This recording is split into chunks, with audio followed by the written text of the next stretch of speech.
போரின் போது கடுமையான மனித உரிமை மீறல்கள் மற்றும் துஷ்பிரயோகங்களுக்கு பொறுப்பான நபர்களுக்கு தான் பிரித்தானிய அரசாங்கம் தடையை விதித்திருந்தது. உள்நாட்டு போரின் போது கடுமையான மனித உரிமை மீறல்கள் மற்றும் துஷ்பிரயோகங்களுக்கு காரணமாக கருதப்படுகின்ற இலங்கையினுடைய முன்னாள் மூத்த ராணுவ தளபதிகள் மற்றும் விநாயகமூர்த்தி முரளிதரன், கருணா என்று சொல்லி சொல்லப்படுபவர், இவர்கள் உள்ளிட்டவர்கள் பிரித்தானியாவினால் தடை செய்யப்பட்ட நபர்களாக தெரிவிக்கப்பட்டிருக்கின்றனர். இவ்வாறாக தடை உத்தரவு பிறப்பிக்கப்பட்டுள்ள நிலையில கருணா என்று அழைக்கப்படுகின்ற விநாயகமூர்த்தி முரளிதரன் இது தொடர்பில் கருத்து தெரிவித்திருக்கின்றார். அதாவது பிரித்தானிய அரசாங்கம் விதித்துள்ள தடை தொடர்பில் தான் அலட்டிக் கொள்ளப் போவதில்லை என்று சொல்லி கருணா தெரிவித்திருக்கின்றார். இந்த விடயம் தொடர்பில் ஊடகங்களுக்கு கருத்து தெரிவிக்கின்ற போதுதான் அவர் இந்த ஒரு விடயத்தை சொல்லியிருக்கின்றார். இது தொடர்பாக அவர் மேலும் தெரிவிக்கின்ற போது, நான் மனித உரிமை மீறல்களில் ஈடுபடவில்லை, அதனால இந்த தடை என்னை பாதிக்காது, என்னுடைய அரசியலையும் பாதிக்காது என்று சொல்லி சொல்லியிருக்கின்றார். நான் அப்படியெல்லாம் செயற்பட்டிருந்தால் நான் அங்கு தஞ்சமடைந்த காலப்பகுதியில் பிரிட்டன் என்னை கைது செய்திருக்கலாமே, ஏன் என்னை பத்திரமாக திருப்பி அனுப்ப வேண்டும் என்ற கேள்வியையும் கேட்டிருக்கின்றார். அப்போது இவையெல்லாம் தெரியவில்லையா, இவற்றை பற்றி நான் அலட்டிக் கொள்ள தேவையில்லை என்று சொல்லித்தான் அவர் சொல்லியிருக்கின்றார். இதே நேரத்தில் ராஜாங்க அமைச்சர் வியாழேந்திரன் இன்றைய தினம் கைது செய்யப்பட்டிருக்கின்றார். குறித்த கைது நடவடிக்கையானது இன்றைய தினம் லஞ்ச ஊழல் குற்றச்சாட்டுகளை விசாரணை செய்யும் ஆணைக்குழுவினரால் கைது செய்யப்பட்டுள்ளதாக தகவல் கிடைத்திருக்கிறது. அதன் அடிப்படையில் கைது செய்யப்பட்டுள்ள இவர் புதுக்கடை நீதவான் நீதிமன்றத்தில் முன்னிலைப்படுத்தப்பட்ட நிலையில எதிர்வரும் ஏப்ரல் மாதம் 1ஆம் தேதி வரை விளக்கமறியலில் வைக்கப்பட உள்ளதாக தெரிவிக்கப்படுகிறது. இதே நேரத்தில் நான் முன்னரே சொன்னது போன்று பிரித்தானிய அரசாங்கம் தடை உத்தரவு பிறப்பித்திருக்கிறது. இதற்காக ஆதரவு தெரிவித்தும் சிலர் கருத்துக்களை வெளிப்படுத்தி இருந்தார்கள். அந்த வகையில நாடாளுமன்ற உறுப்பினர் சிவஞானம் ஸ்ரீதரன் இந்த ஒரு விடயத்தை வரவேற்றிருக்கின்றார். இலங்கை அதிகாரிகளுக்கு எதிராக பிரிட்டன் விதித்துள்ள தடைகள் நீதிக்கான தேடலில் நம்பிக்கை கீற்று என்று சொல்லி தெரிவித்திருக்கின்றார் நாடாளுமன்ற உறுப்பினரான சிவஞானம் ஸ்ரீதரன். இது தொடர்பில் பிரித்தானிய உயர்ஸ்தானி காரியாலயத்திற்கு ஸ்ரீதரன் ஒரு கடிதத்தை அனுப்பி வைத்திருக்கின்றார். அந்த கடிதத்தில் தான் இந்த விடயம் சொல்லியிருக்கின்றார். இதே நேரத்தில் குறித்த கடிதத்தில் மேலும் பல விடயங்கள் தெரிவிக்கப்பட்டுள்ளது. எதிர்வரும் செப்டம்பர்ல நடைபெற இருக்கிற ஜெனீவா அமர்வுகளுக்கு முன்னதாக இனப்படுகொலையின் பங்குதாரர்களான நால்வர் மீதும் பிரித்தானிய அரசு விதித்துள்ள இந்த பயண தடையானது காலம் தாழ்த்தியாவது தமிழர்களுக்கு நீதி கிடைக்கும் என்ற நம்பிக்கையை மீள அரும்பு செய்திருக்கிறது என்று சொல்லியிருக்கின்றார்.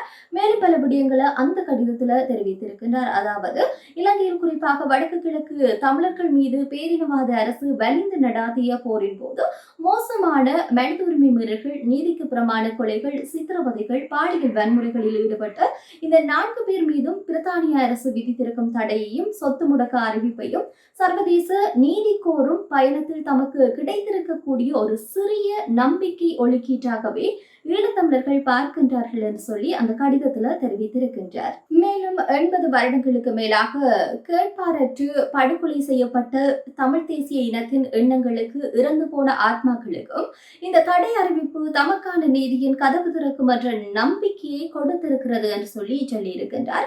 அதே நேரத்தில் காலனித்துவ ஆட்சி முடிவில் சுதேசிகளான தமிழர்களுடைய இறமையை பிரித்தோர் இனத்திடம் ஒப்படைத்து சென்றமை வரலாற்று தவறு என்பதை உலகம் இப்போதாவது உணர்த்த தலைப்பட்டிருப்பது வரவேற்கத்தக்கது என்று சொல்லியும் அவர் சொல்லியிருக்கிறார். இலங்கை அதிகாரிகளுக்கு எதிராக விதித்துள்ள தடைகளை கனடாவின் நீதி அமைச்சர் ஹரியானந்த் சங்கரியும் வரவேற்றிருக்கின்றார். ஹரியானந்த் சங்கரியினுடைய உத்தியோகபூர்வ எக்ஸ் தளத்துல தான் சில விடயங்களை குறிப்பிட்டிருக்கின்றார். அதாவது அந்த பதிவுல அவர் சொல்லியிருக்கக்கூடிய விடயங்களை பார்க்கிற போது இலங்கை அதிகாரிகளுக்கு எதிராக பிரிட்டன் தடைகளை விதித்துள்ளதை தான் வரவேற்கின்றேன். இலங்கை பொறுப்பு கூறலை நோக்கிய மற்றும் ஒரு முக்கியமான நடவடிக்கை இது. 2023 கனடா மஹிந்த ராஜபக்ஷ, கோட்டபய ராஜபக்ஷ ஆகியோருக்கு எதிராக விதித்த தடைகளை தொடர்ந்து பிரிட்டனும் தடைகளை விதித்துள்ளது.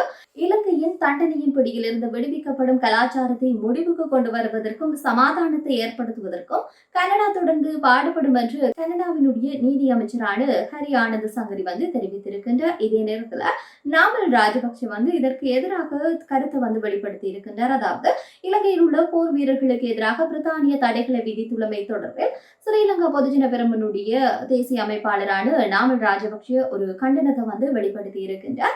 இது குறித்து நாமல் ராஜபக்ஷ தன்னுடைய உத்தியோகபூர்வ எக்ஸ் தளத்துல தான் இந்த ஒரு விடயத்தை பதிவிட்டு இருக்கின்றார். அந்த பதிவில் எவ்வாறான விடயங்கள் இருக்கிறது என்பது தொடர்பாக பார்க்கிற போது பிரித்தானியாவின் இந்த தடைகள் மனித உரிமைகள் பற்றியவை அல்ல, மாறாக புலிகளினுடைய ஆதரவாளர்களுடைய தொடர்ச்சியான செல்வாக்கினுடைய விளைவாக இது இருக்கிறது சொல்லி அவர் அந்த பதிவுல வந்து தெரிவித்திருக்கின்றார். மேலும் பல விடயங்களையும் அந்த பதிவுல வந்து சொல்லி இருக்கின்றார். அதாவது இது நீதியல்ல, சில மேற்கத்திய அரசியல்வாதிகள் பயணத்தின் மூலம் செல்வாக்கு செலுத்தி சலுகைகளை அனுபவித்து தம்முடைய தேசத்தின் நல்லிணக்கத்தை அவதானத்திற்கு உட்படுத்துவதாகும் என்றும் சொல்லியிருக்கின்றார். அது மட்டுமன்றி இன்று நாம் அனுபவிக்கும் சுதந்திரம் கடினமான முடிவுகளினால் பெறப்பட்டது என்பதை வடக்கு மற்றும் தெற்கு மக்கள் புரிந்து கொள்ள வேண்டும் என்ற தகவலையும் வந்து அந்த பதிவுல வந்து சொல்லியிருக்கின்றார். மேலும் வந்து பல விடயங்களை சொல்லியிருக்கின்றார். அதாவது இந்த தடைகளூடாக தம்முடைய இராணுவத்தினுடைய மன உறுதி வீழ்ச்சியடையக்கூடும். இது போன்ற மற்றொரு நெருக்கடி ஏற்பட்டால் இராணுவத்திற்கு போராடுவதற்கு தைரியம் இல்லாமல் போகலாம் என்ற ஒரு விடயத்தையும் வந்து சொல்லியிருக்கின்றார். அத்துடன் இந்த தடைகளுக்கு பின்னால் உள்ளவர்கள் தமிழ் சமூகத்தினுடைய பாதுகாப்பை பற்றி கவலைப்படவில்லை. சமூகங்களுக்கு இடையிலான நல்லிணக்கத்திற்கு ஒருபோதும் எவரையும் தடையாக இருக்க அனுமதிக்க மாட்டோம் என்ற ரீதியில வந்து அவர் வந்து கருத்தை வந்து வெளிப்படுத்தி இருக்கின்றார். இதன் போது சில சர்வதேச அரசு சாரா நிறுவனங்கள் மூலம் சமூகங்களுக்கு இடையில பிரிவினைகளை ஏற்படுத்துவதற்காக சலுகைகளை பெறும் சில தமிழ் அரசியல்வாதிகளுடைய நிகழ்ச்சி நிரலுக்கு தமிழ் சமூகம் ஆளாக வேண்டாம் என்ற விடயத்தையும் சொல்லியிருக்கின்றார். இதற்கிடையில் வெளிநாட்டு சக்திகள் இலங்கைக்கு சமாதானத்தை ஏற்படுத்தி கொடுத்தவர்களை தாக்கும் போது அரசாங்கம் அவர்களை பாதுகாக்கின்றதா அல்லது மௌனமாக இருக்கின்றதா என்ற கேள்வியையும் அந்த பதிவுல வந்து கேட்டிருக்கின்றார். அனைத்து சந்தர்ப்பங்களிலும் நம்முடைய போர் வீரர்களை பாதுகாப்போம். அவர்கள் செய்த தியாகங்கள் நமது சமாதானத்தை பாதுகாத்துன அவர்களுடைய பாரம்பரியத்தையும் சீர்குலைக்க நாங்கள் ஒருபோதும் அனுமதிக்க மாட்டோம் என்று சொல்லித்தான் மஹிந்த ராஜபக்ஷவின் மகனும் நாடாளுமன்ற உறுப்பினருமான நாமல் ராஜபக்ஷ இந்த ஒரு விடயத்தை வந்து சொல்லி இருக்கின்றார். இதே நேரத்துல ஒழுங்கமைக்கப்பட்டுள்ள குற்றங்கள் மற்றும் பிற சட்ட விரோத நடவடிக்கைகளை ஒடுக்குவதற்கு புதிதாக சேர்க்கப்பட்ட 500 சிறப்பு அதிரடி பணியாளர்கள் வந்து ஈடுபடுத்தப்பட இருக்கின்றார்கள்.